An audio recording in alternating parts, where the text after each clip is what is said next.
بسم اللہ الرحمن الرحیم. ناظرین السلام علیکم. آپ دیکھ رہے ہیں پاکستان ٹیلی ویژن نیوز اور پروگرام کشمیر میگزین کے ساتھ میں ہوں یاسر رحمان. ناظرین، مقبوضہ کشمیر میں جو بھی انسانیت سوز مظالم ہندوستان ڈھا رہا ہے اس کو، اور ہندوستان کے اندر خود جو ہندوستان یہ کام کر رہا ہے مائنورٹیز کے ساتھ، بالخصوص مسلمانوں کے ساتھ، ان دونوں کو ہم الگ الگ نہیں دیکھ سکتے. اس کی بنیادی وجہ یہ ہے کہ دونوں میں انسانی حقوق جو ہے وہ کامن آتے ہیں، اور ابھی جس سرت کے ساتھ وہاں پہ انسانی حقوق کی پامالیاں ہو رہی ہیں، اور اس میں صرف فاشسٹ حکومت نہیں بلکہ جتنے بھی پلرز آف سٹیٹ ہیں سارے کے سارے اس کے اندر انوالوڈ ہیں. آج ہم دو موضوعات کے اوپر بات کریں گے. ایک جو کہ خاص طور پہ 35A 370 کے خاتمے کے بعد جو فیک کاسوس کا، یعنی جعلی گھروں کے اندر گھس جانا اور تلاشی کی کارروائیاں کرنا، وہاں سے نوجوانوں کو قتل کرنا، انہیں شہید کرنا، خواتین کی بے حرمتی کرنا، بزرگوں کی بے عزتی کرنا، سردیوں میں پوری رات انہیں باہر کھڑے رکھنا اور ان کے اوپر ایک نفسیاتی دباؤ بڑھانے کے لیے کوشش کرنا. ایک تو آج اس پہ ہم ذرا بات کریں گے کہ اس کے پیچھے موٹیوز کیا ہیں. دوسری ہم ذرا بات کریں گے کہ انسانی حقوق کی جو پامالیاں، اور خاص طور پہ کسی بھی معاشرے کے اندر جو انسانی حقوق کے علمبردار ہوتے ہیں وہ ایک سائن ہوتے ہیں کسی معاشرے کی صحت کے حوالے سے کہ کتنا صحت مند معاشرہ ہے. اور اس وقت ہندوستان کے اندر کوئی بھی ایسی ایکٹیو وائس ایسی نہیں ہے جسے پابند سلاسل نہ کیا گیا ہو یا وہ ہندوستان چھوڑ کر کسی دوسرے ملک میں نہ گیا ہو. ایون جو آرگنائزیشنز ہیں لائک ایمنسٹی انٹرنیشنل انڈیا، اسے بھی اپنے دفاتر بند کرنے پڑے کیونکہ اس کے اوپر فیک الزامات لگائے گئے منی لانڈرنگ کے اور ڈیفرنٹ اور نوعیت کے. آج کی اس پروگرام میں دوسرا موضوع ہمارا یہ ہوگا. سب سے پہلے مہمانوں سے تعارف، جس کے بعد پروگرام کا باقاعدہ آغاز کرتے ہیں. جوائن کیا ہے محمود احمد ساغر صاحب نے. آپ کنوینر ہیں APHC کے. محمود احمد ساغر صاحب، آپ کنوینرشپ کے بعد فرسٹ ٹائم ہمارے پروگرام میں آ رہے ہیں. بہت بہت شکریہ اور آپ کو مبارکباد اس پوزیشن کے لیے. ہمیں جوائن کیا ہے عتیق رسول صاحب نے. آپ اینالسٹ ہیں اور لیگل ایکسپرٹ ہیں. بہت بہت شکریہ. محمود احمد ساغر صاحب، کاسو کتنا بڑا نقصان ہوا ہے کشمیریوں کو اس حوالے سے، جانوں کے حوالے سے بھی، ان کی عزت اور مال کے حوالے سے بھی، اور ہندوستان کا یہ کتنا گھناؤنا پروگرام ہے فیک کاسوس کے ذریعے قتل کرنے کا کشمیریوں کو. بسم اللہ الرحمن الرحیم. یاسر صاحب، آپ کا بہت بہت شکریہ.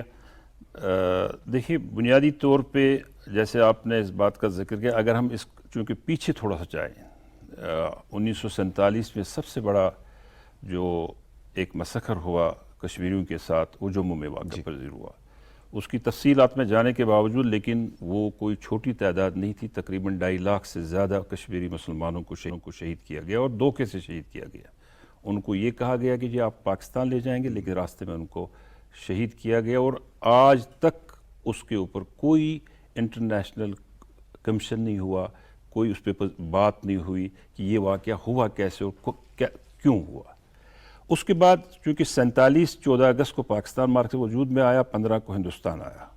کشمیر کے بارے میں کشمیریوں کی 19 جولائی کی قرارداد تھی کہ جی ہم علاقے پاکستان چاہیں، پاکستان کے ساتھ جانا چاہتے ہیں، کیونکہ مسلم میجارٹی ایریا تھا. جس طرح حالانکہ ہماری اسٹیٹ الگ تھی، لیکن چونکہ جس طرح ہندوستان کی پوری ملک میں یہ فیصلہ ہوا کہ جی مسلمان جہاں میجارٹی میں ہوں گے وہ پاکستان بنے گا، جو اقلیت ہندوؤں کی ہے وہ ہندو بنے گی.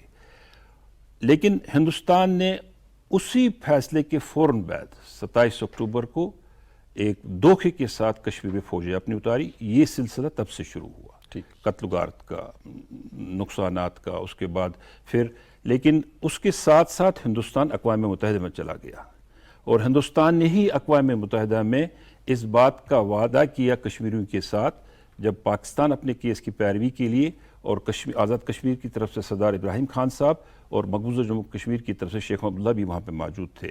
لیکن یہ فیصلہ ہوا کہ جموں کشمیر کے عوام کو وہاں پہ امن کے بعد ان کو راج شماری کا حق دیا جائے گا. اس کی واضح مثالیں، پریکٹیکل چیزیں موجود ہیں گراؤنڈ پہ. وہیں یہ فیصلہ ہوا کیونکہ سیز فائر ہوا تھا. کشمیری اس وقت لڑ رہے تھے. آزاد کشمیر جس کا نام آپ کو پتہ اس وقت موجود ہے، اور انہوں نے اپنی جدوجہد سے اپنے حصے کو آزاد کیا، جس دوران ہندوستان کی فوجیں آئی. لیکن اس کے بعد سیز فائر اقوام متحدہ نے کیا، اور ملٹری آبزرور گروپ اس وقت بھی وہاں پہ موجود ہیں. وہ ان کی فوجیں اس وقت بھی تعینات، اسی لیے تعینات ہیں کہ یہ معاملہ متنازع ہے. اور کشمیریوں کو یہ کہا گیا، پنڈت جواہر لال نہرو سری نگر تشریف لائے، لال چوک میں انہوں نے یہ کہا کہ ہم کشمیریوں کو اس بات کا حق دیں گے کہ وہ مستقبل کا فیصلہ خود کریں. اور یہ پرامن جدوجہد ہم نے 1988 تک جاری و ساری رکھی. اس دوران جیلوں میں دنیا شبیر احمد شاہ صاحب 36 سال سے جیل کاٹ رہے ہیں. کیوں کاٹ رہے ہیں؟ سید علی شاہ گیلانی صاحب شہید ہو گئے, جیلوں میں رہ چکے ہیں. اسی طرح سے قاسم فختو صاحب 25 سال جیلوں میں ہیں. آج ہی آپ نے سنا ہوگا پچھلے دنوں کا واقعہ ہے اپنے یاسین ملک صاحب, کس بات کی سزا, 2 بار عمر قید, کس چیز کی؟ آسیہ اندرابی صاحبہ. اسی طرح سے یہ ایک سلسلہ بالکل جاری ہے. اس کے دوران جو 88 سے لے کے آج تک 1 لاکھ سے زائد نوجوان جس میں میجارٹی میں ہے جن کی عمریں 14 سے 25 سال ہے, ان کو شہید کیا گیا. آج بھی آج کی صبح بھی 2 نوجوانوں کو شہید کیا گیا. آج کی تاریخ میں آپ کو بتا رہا ہوں.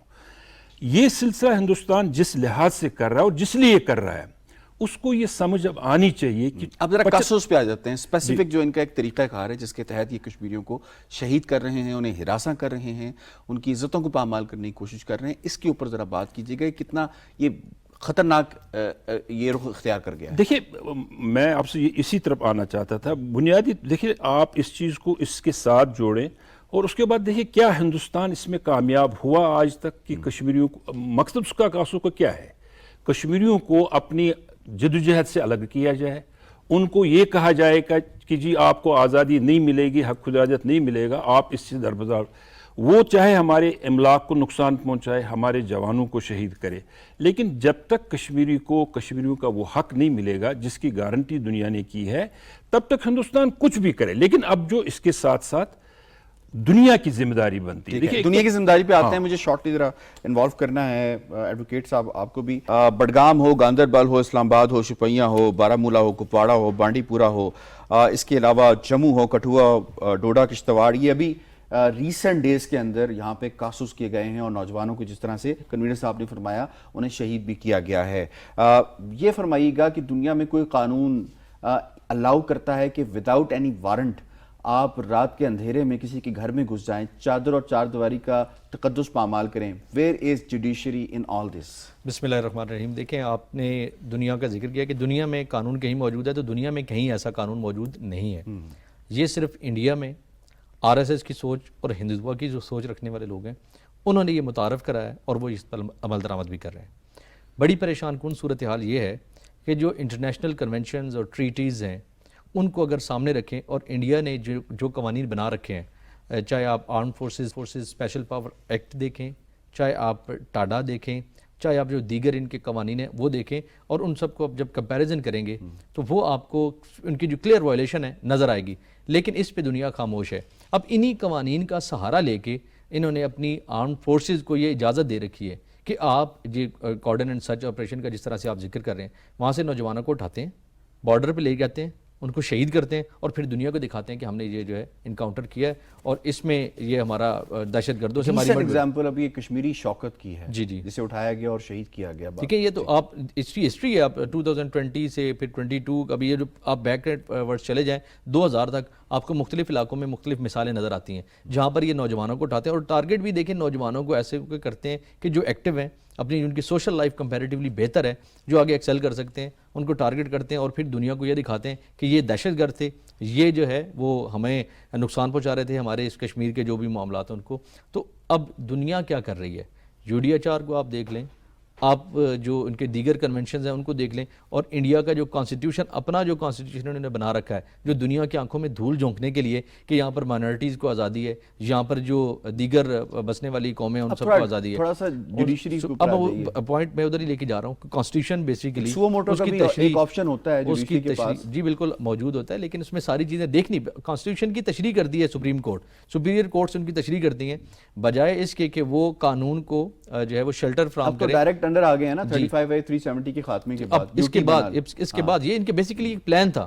اب ڈائریکٹ جو ہے وہ کشمیر کو وہاں سے ریگولیٹ کر رہے ہیں, جو سپریم کورٹ کا یا ہائی کورٹ کا آپ ذکر کر رہے ہیں. اب یہ ان کا کام کیا ہے, ان کا کام یہ ہے کہ جہاں پر کہیں فنڈامنٹل رائٹس کی کسی کی وائلیشن ہو رہی ہے وہاں پر یہ اس کو جو ہے وہ قانون کے کٹہرے میں لائیں, اس کو پکڑیں, بجائے اس کے کہ آپ اس کو سپورٹ کرنا شروع کر دیں. یہ تو سپورٹ ہو رہی ہے. میں تھوڑا سا امرناتھ یاترا کے نام کے اوپر یہ ابھی ریسنٹ کافی ہوئے ہیں اور نوجوانوں کی شہادتیں بھی ہوئی ہیں. ایک مذہبی تہوار کو اس طرح سے ایکسپلائٹ کرنا، اسے استعمال کرنا کشمیریوں کے ہلاکت کے لیے، تو کیا کشمیری اس کے اوپر ریٹیلیٹ نہیں کریں؟ جی ڈیفینیٹلی کریں گے، کیونکہ وجہ اس کی دیکھیے بنیادی طور پہ جہاں تک امرناتھ یاترا کا تعلق ہے، یہ آج نہیں ہوئی ہے، یہ ہر سال یہاں پہ صدیوں سے ہو رہی ہے، اور کشمیری مسلمان ان کو اس کے لیے اس کا انتظام کرتا ہے، وہ ان کا میزبان وہاں پہ اور ہوتا ہے، دریافت کرنے والا بھی کشمیری مسلمان ہی تھا۔ لیکن یہ اس کے غاب میں مختلف طریقے، آج دیکھیں نا میں آپ کو بتاؤں، آج رات میں تقریباً اسلام آباد، اس کو اننت ناگ کہا جاتا ہے، شوپیاں، پلوامہ، بہت سے ایریاز میں رات چھاپے مارتے ہیں صرف دہشت کے لیے۔ کشمیری نے کبھی کسی بھی مذہب کے ساتھ کوئی کھلواڑ یا کوئی مخالفت نہیں کی۔ آپ اندازہ کریں نا، گاندربل جس کا بھی آپ ذکر کر رہے تھے، کل ایک پنڈت لڑکی کی شادی مسلمانوں نے کی اور پنڈت فیملی کے ساتھ، یہ نہیں خدا نہ خواستہ کہ پنڈت کی مسلمان کے ساتھ شادی کی، خوشحال انداز میں دنیا نے وہ دیکھا ہوگا سوشل میڈیا میں، کل وہ ہر جگہ گردش کر رہا تھا کہ سارے مسلمان بزرگ نوجوان اس بہن کے ساتھ کھڑے تھے، اس بیٹی کے ساتھ کھڑے تھے۔ یہ مسلمان کا کلچر ہے جموں کشمیر کے عوام کا۔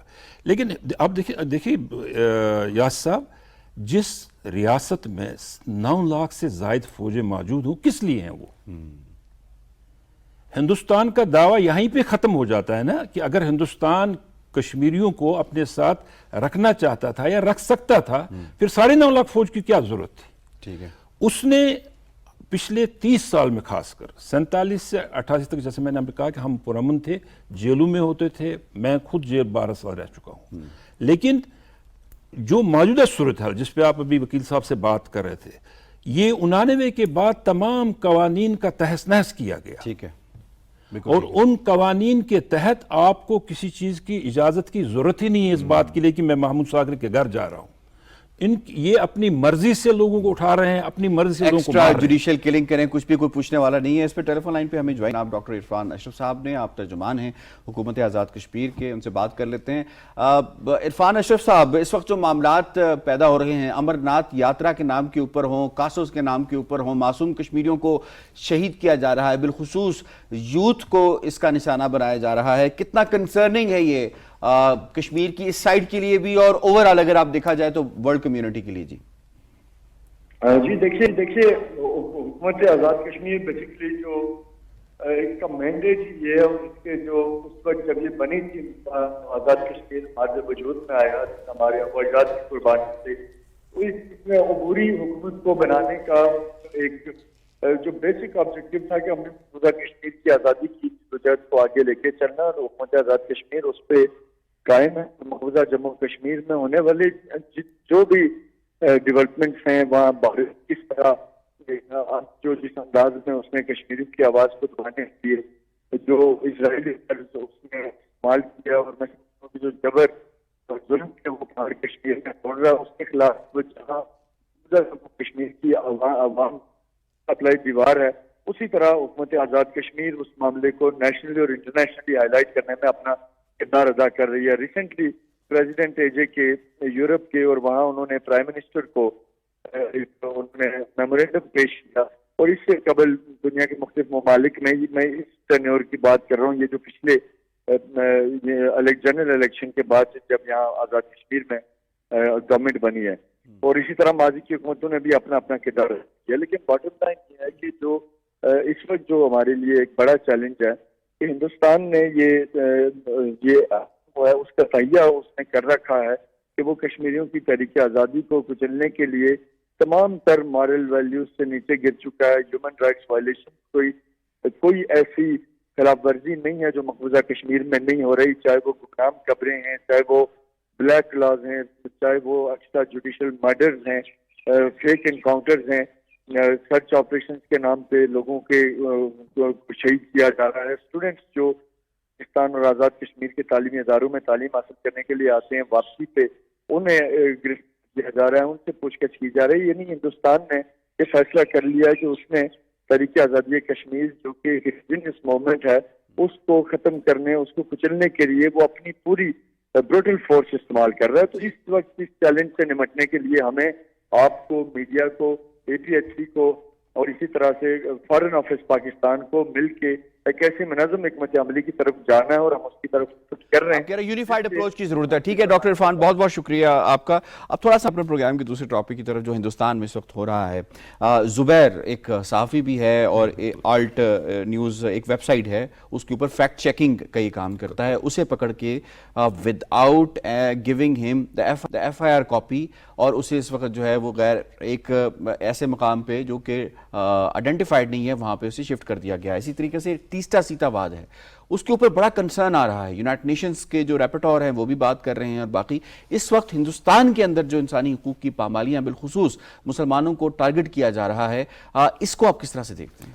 دیکھیے ایسا اگر مجھے پوچھیں آپ بحث کشمیر، میں کہوں گا ہم یہ 74 سال ان سے ہندوستان کا ٹارچر دیکھ رہے ہیں. ہندوستان کے مسلمان کو آج یہ ٹارچر سامنے آیا، جبکہ ہم ان کو کوشش کر رہے تھے پچھلے 30 سال میں، جبکہ ہندوستان کے مسلمان نے کشمیری مسلم پارٹی پہ یہ اپروچ کیا کہ ہمیں یہاں پہ آپ ہندوستان کے ہم 20 کروڑ مسلمان یہاں پہ ہیں، لیکن ہم نے ان کو ہمیشہ واضح کہا ہے کہ ہندوستان کے مسلمان نے 47 میں ایک فیصلہ کیا ہمیں ہندوستان میں رہنا ہے، وہ رہے، لیکن کشمیریوں نے یہ فیصلہ ابھی تک نہیں کیا ہے، ان کا یہ فیصلہ باقی ہے. جہاں تک ہیومن رائٹس وائلیشن کا تعلق ہے، سکھ ہو عیسائی ہو، آج مسلمان ہندوستان کا سڑکوں پہ ہے. اس میں اللہ تعالیٰ کا ایک بڑا خیر ہے اس شرم میں، وہ یہ کہ ہندوستان کے مسلمان کو نبی صلی اللہ علیہ وسلم کی ذات نے یکجا کیا ہے. 71 کے بعد، میں 71 اس لیے کہہ رہا ہوں، 71 کے بعد ایک نئی صورتحال ہندوستان پاکستان میں پیدا ہوئی تھی. 71 کے بعد یہ پہلی مرتبہ ہندوستان کا مسلمان اس طرح منظم ہو کے سامنے آیا ہے، اور اس کو خاموش کرنا اب ہندوستان کی بس کی بات نہیں ہے. آپ کہتے ہیں زبیر کو وداؤٹ وارنٹ، آپ اندازہ کریں اس بچی کا جس نے مظاہرہ کیا اس کا گھر گرا دیا گیا.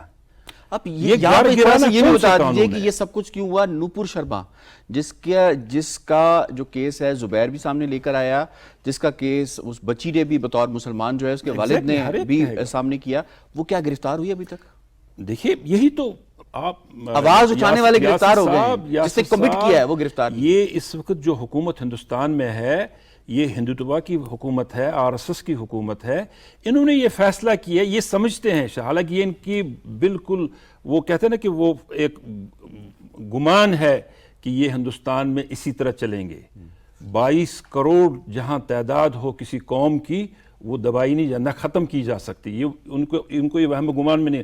ہم کشمیری اگر 74 سال سے لڑ سکتے ایک چھوٹی سی قوم اور چھوٹا سا علاقہ 9.5 لاکھ فوجوں کے سامنے، وہ تو 22 کروڑ عوام وہاں پہ ہے، وہاں ایک اور پاکستان بھی بن سکتا ہے. لیکن ہمیں ہیومن رائٹس کے حوالے سے جو بات ہے، دنیا آج بول رہی ہے، اس میں شک کوئی نہیں ہے. دنیا کہہ رہی ہے کہ زیادتیاں ہو رہی ہیں، لیکن اس زیادتیوں کے بارے میں ہندوستان کو قدغن کون لگائے گا؟ ہندوستان آپ دیکھیں نا، کل G7 G20 اب آگے آ رہا، کل وہ دبئی میں آ کے گلے مل رہا تھا شیخوں کے ساتھ. عرب لوگوں نے جو پہلی مرتبہ ہندوستان کے خلاف پروٹیسٹ کیا، سامان اپنا بائیکاٹ کیا کسی حد تک، لیکن اس کے ساتھ ساتھ مودی نے جو وہاں پہ کل دبئی میں آ کے کیا ہے، مودی اس کو ڈیمیج کنٹرول کرنے کی کوشش کر رہا ہے. لیکن آپ یہ بات یاد رکھیں کہ مودی اس کو کنٹرول نہیں کر پائے گا. وجہ یہی ہے کہ میں نے جو کہا آپ کو، 22 کروڑ مسلمان اور اس کے بعد سکھ اور عیسائی جن کے ساتھ اس سے بھی بڑی زیادتیاں ہو گئی ہے. 84 میں سکھوں سے مجھے ایڈوکیٹ صاحب آپ کی طرف آنا ہے. اس سارے معاملے کو یقیناً جیسے آپ نے پہلے بتایا، نظام عدلیہ کا جو نظام ہے وہ دیکھ رہا بھی ہوتا ہے، پھر سو موٹو بھی ایکشن بھی لیتا ہے. جو تیسٹا سیتا واد ہے، اسے جس طرح سے اریسٹ کیا گیا، احسان جعفری کا جو کیس 2002 میں 2000 سے زائد مسلمانوں کو شہید کیا گیا گجرات کے اندر، اور بچر آف گجرات جو ہے اس کیس کے اوپر جو ان کی جو بیوہ ہیں احسان جعفری کی، زکیہ جعفری، وہ دوبارہ گئی سپریم کورٹ کے پاس کہ کلین چٹ آپ نے دے دی ہے، میں دوبارہ آتی ہوں کہ آپ نے غلط کلین چٹ دی ہے. بجائے اس کی کیس کی سنوائی کرنے کی کیس ختم کر دیا گیا. دوسرا انہوں نے یہ کیا کہ تیسٹا سیتا واد کو اسے بھی جیل میں بھیج دیا، اور ساتھ جو DGP تھا پولیس کا اس کو بھی بھیج دیا گیا. انصاف کا کتنا گھناؤنا نظام اس وقت جو ہے وہ ہو چکا ہے. اور جو ایک سٹیٹمنٹ آئی ہے 26 آرگنائزیشنز کی طرف سے جو ہندوستان سے باہر ہیں، انہوں نے کہا کہ ٹاپ کورٹ لیکس انڈیپینڈنس. یہ کتنی صحیح بات ہے؟ بالکل صحیح بات ہے. یا آپ کا جسٹس سسٹم انڈیپینڈنٹ ہوتا ہے، یا وہ اسٹیٹ کا اعلی کار ہوتا ہے. دو باتیں ہوتی ہیں، تیسری بات اس میں نہیں ہے. یہاں پر آپ کو جو کچھ نظر آ رہا ہے یہ جسٹس سسٹم انڈیا کا انڈیپینڈنٹ نہیں ہے. اس کی اور بہت ساری مثالیں آپ کے پاس سامنے موجود ہیں. یہ تو ریسنٹ کیس ہے. پھر جب ہم قانون کی بات کرتے ہیں, ایک انویسٹیگیشن کا پورا سسٹم, میں اس کی طرف بھی چلتا ہوں. میں آپ کو قانون کا سسٹم بتاتا ہوں. جب بھی کوئی کیس فائل ہوتا ہے, ایف آئی آر فائل ہوتی ہے, اس پر انویسٹیگیشن ہوتی ہے. پولیس ڈپارٹمنٹ ایک پورا سسٹم ہے جس کے تحت انویسٹیگیٹ کرتا ہے. انویسٹیگیٹ کرنے کے بعد کورٹ میں چالان سبمٹ کرتا ہے. اس کے بعد ایویڈنس کا سلسلہ شروع ہوتا ہے. کورٹ میں وٹنسز آتے ہیں جن پر کراس ایگزامینیشن ہوتی ہے. پھر کورٹ اس کو الٹیمیٹلی جو بھی اس کے پاس ایویڈنس موجود ہوتی ہے اس کے بعد وہ ڈیسیژن لیتی ہے, اور یہ آگے سلسلہ چلتا رہتا ہے. اب اس سارے سسٹم میں انویسٹیگیٹ کرنے والے انڈینس, ہندو, وہ سارا جو کیس چلتا رہا کرتے کرتے وہ جہاں تک پہنچا. اب جب وہ سپیریئر کورٹ تک پہنچا ہے, اس کو وہاں سے نیچے سے انصاف نہیں ملا کہ یہ آپ کیا کر رہے ہیں. بچر آف گجرات ہے, ہر ایک کو نظر آ رہا ہے کہ اس نے جو ظلم اور بربریت وہاں پر روا رکھی ہے, اس وقت بھی انٹرنیشنلی اس پر بین لگایا گیا ہے اس مودی کے اوپر. تو یہ ساری چیزیں آپ کو کیا بتا رہی ہیں. پھر آپ ایسے شخص کو جو ہے وہ کلین چٹ دے رہے ہیں, تو آپ کا انصاف جو ہے, آپ کا جو سسٹم ہے وہ کس طرف جا رہا ہے, یہ سب کو نظر آ رہا ہے. اب یہاں پر صورتحال ہونی کیا چاہیے تھی, ہونا یہ چاہیے تھا کہ آپ اس کو, جس نے اپلیکیشن دی ہے اس کو سنیں اور اس کی بات کو ری انویسٹیگیٹ کریں. اگر کہیں کوئی کمی ہے آپ اس کو سنیں. اچھے جائے کہ آپ جو ہے وہ بیک جنبش قلم اس کو بھی آپ جو ہے ایسے کر دیں, اور ریمارکس ایسے دے دیں کہ آپ ہندوتوا, آر ایس ایس اور ایکسٹریمسٹ سوچ رکھنے والی جو پولیس ہے, جو اعلی کار ہے, ان کو آپ موقع دیں کہ جو ایک سپریم کورٹ آف انڈیا کمپلیننٹس کو ہیراس نہیں کر رہی ہے. دیکھیں نا, ہراس نہیں کر رہی, میسج دے رہی ہے ان لوگوں کے لیے جو دوبارہ آنے والے ہیں. نو, نہ صرف ہراس کر رہی ہے بلکہ وہ ان کو رستہ دکھا رہی ہے کہ آپ ہمارے یہ جو ریمارکس ہیں ان کو یوز کریں, ان پر ایف آئی آر لانچ کریں, اور ان کی جو کہیں سے ذرا سی بھی آواز نکلتی ہے آپ اس کو بھی دبائیں. تو آپ ان کو جواز فراہم کر رہے ہیں, رستہ دے رہے ہیں کہ آپ یہ سب کچھ کریں. اور یہ کس کے لیے کر رہے ہیں, ایک مودی کو خوش کرنے کے لیے کر رہے ہیں. تو اس کا مطلب یہ ہوا کہ انڈین سپریم کورٹ, جو انڈیا جو جسٹس سسٹم ہے اور جو ان کے ادارے ہیں, وہ مکمل طور پر اس وقت مودی کے اور آر ایس ایس کی اور ہندوتوا کی سوچ رکھنے والوں کے اعلی کار بن چکے ہیں. بالکل ٹھیک ہے. ایسے حالات میں کیا کشمیری کبھی کوئی ایکسپیکٹیشنز کر سکتا ہے کہ جی اسے کوئی انصاف میں کوئی مدد فراہم کر سکتا ہے ہندوستان کا جوڈیشل سسٹم؟ نہیں, سوال ہی پیدا نہیں ہوتا تھا. یہ تو ممکن ہی نہیں ہے. دیکھیے, افضل گورو صاحب سے شروع کریں آپ نے, اس پہ بھی سپریم کورٹ نے ہی کہا تھا نا کہ ہمیں قوم کو سیٹسفائی کرنا پڑا اس کو پھانسی دینے کے لیے. یاسین ملک صاحب ہیں آپ کے سامنے, 2 مرتبہ عمر قید کی سزا. کس کیس میں؟ جب جس کے بارے میں یاسین صاحب خود کہہ رہے ہیں کہ ہمیں پتہ ہے کہ ہمیں ایک تو ہمیں آپ کی جوڈیشری پہ یقین ہی نہیں ہے. آپ ہماری بات سنیں گے بھی تو فیصلہ تو لیکن آپ نے وہی کرنا ہے جو آپ کو مودی کہے گا, جو آپ کی اس وقت کی حکومت کہے گی. اس لحاظ سے ان سے انصاف کی توقع آپ کسی صورت میں نہیں کر سکتے. ہم انصاف تلاش کریں گے اور انصاف ہم مانگ رہے ہیں ان قوتوں سے جنہوں نے ہمیں 1947-48 میں وعدہ کیا تھا کہ آپ کو ہم حق قدرت دیں گے. ان سے توقع ہماری ہے, اور اس کے لیے پاکستان کی بھی جو ذمہ داریاں ہیں ہمارے وزارت خارجہ کی, وہ اس پہ اپنا فرض سمجھ کر کام کریں.